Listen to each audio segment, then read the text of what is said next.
দুপুর বন্ধুরা, এই দেখুন শাক ভাজছি। কেনা পুঁই শাক আর বাড়ির সজনে ডাঁটা, মানে সজনা পাতা, গাছের পাতা, সজনা পাতা কম কম এটা একটু সেটা একটু করে ভাজছি। আমার একটা প্রশ্ন হচ্ছে, মানে বলতে চাইছি আমার বন্ধুদের, যে একজন বলেছে আমাকে আমরা নাকি ঘাস পাতা খাই।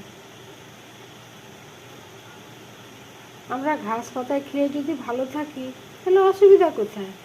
আপনাদের তো কোনো সমস্যার কারণ হতে পারে না। আমরা ঘাস পাতাই খেয়েই থাকবো, ঘাস পাতাটা আমাদের ভালো লাগে। শাক খেলে যদি ঘাস পাতা বলে, শাক সবজি যদি খেলে যদি কেউ যদি বলে ঘাস পাতা খাই আমরা, এটাই ঠিক আছে। খাওয়াটা সম্পূর্ণ নিজের কাছে, যার যেটা ভালো লাগবে সে সেটা খাবে, কাউকে বেশি জ্ঞান দিতে হবে না।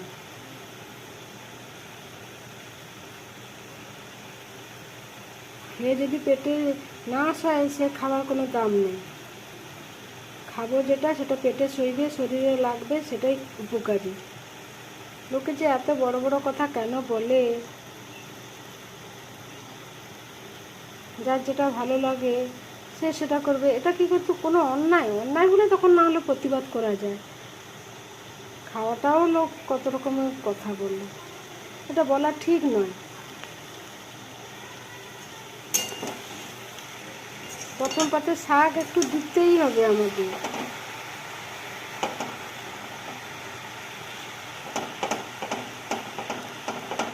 আমরা শাক খেতে ভালোবাসি, খাই। আমাদের সবজিটা বেশি হয়, মাছ খাই না কেন, মাছ মাছি সবই খাই, কিন্তু শাক পাতাটা বেশি খাই। সবজির দিক থেকে আমরা একটু বেশি ভালো লাগে, খাই।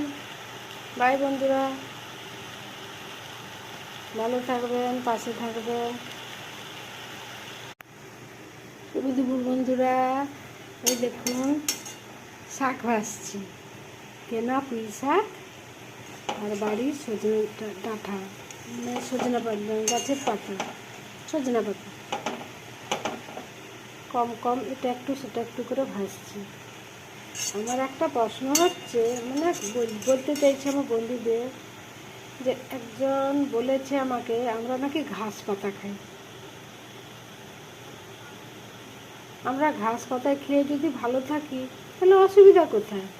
আপনাদের তো কোনো সমস্যার কারণ হতে পারে না। আমরা ঘাস পাতাই খেয়েই থাকবো, ঘাস পাতাটা আমাদের ভালো লাগে।